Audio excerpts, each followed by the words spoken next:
De mon point de vue, on dirait que dans l'éducation, les réformes n'ont pas beaucoup avancé.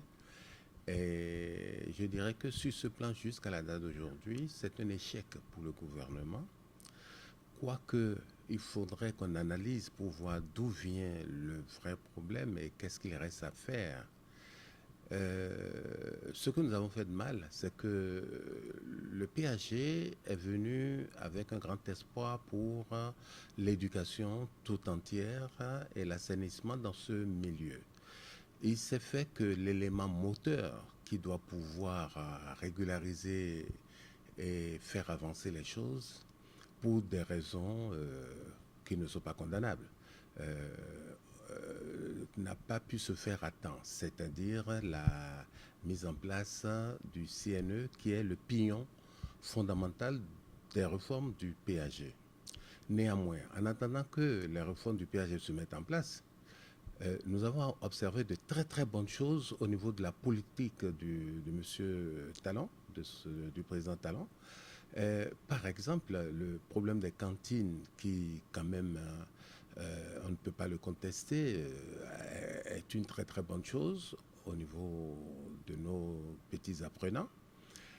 Et au niveau primaire, secondaire aussi, on peut dire que la réforme a fait son petit bonhomme de chemin en attendant donc que le CNE, qui est d'ailleurs en place actuellement, prenne la relève. Au niveau universitaire, c'est là où il y a la mauvaise note. La mauvaise note parce que on est parti sur des bases très claires pour dire que nous devons assainir l'enseignement supérieur privé, nous devons donner plus de moyens à l'enseignement supérieur public. Mais au finish, à la fin, in fine, je crois qu'on a passé 3 ans d'examen national pour rester au même point parce que, je vais le dire, cet examen national sur les 3 ans n'a pas du tout prouvé ce qu'il doit prouver. Et c'est un grand échec, mais c'est le point focal sur lequel on s'est battu.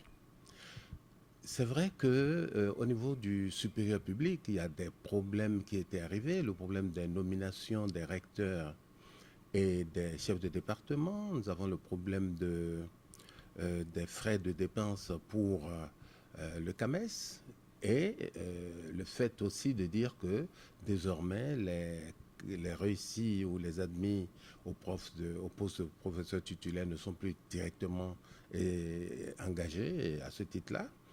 Ça, c'est de très bonnes choses, mais nous avons failli. Nous avons failli parce que j'ai l'impression que euh, lorsqu'on lance les choses, on ne revient pas derrière évaluer pour voir ce qui va ou ce qui ne va pas.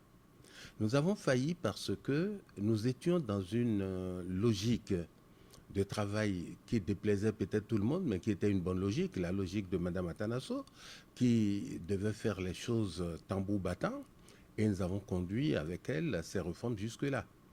Mais juste à la fin, à son départ, j'ai l'impression que les choses dorment. Et les choses dorment sérieusement parce que tout ce que nous avons fait comme agrément des universités privées, ça n'a jamais connu une suite.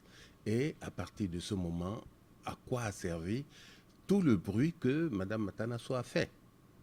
Je pense que nous, Madame la nouvelle ministre, Madame Éléonore, est venue au moment où le bruit était déjà installé et elle ne peut pas faire autrement que de conduire le dégât qu'elle a constaté sur place.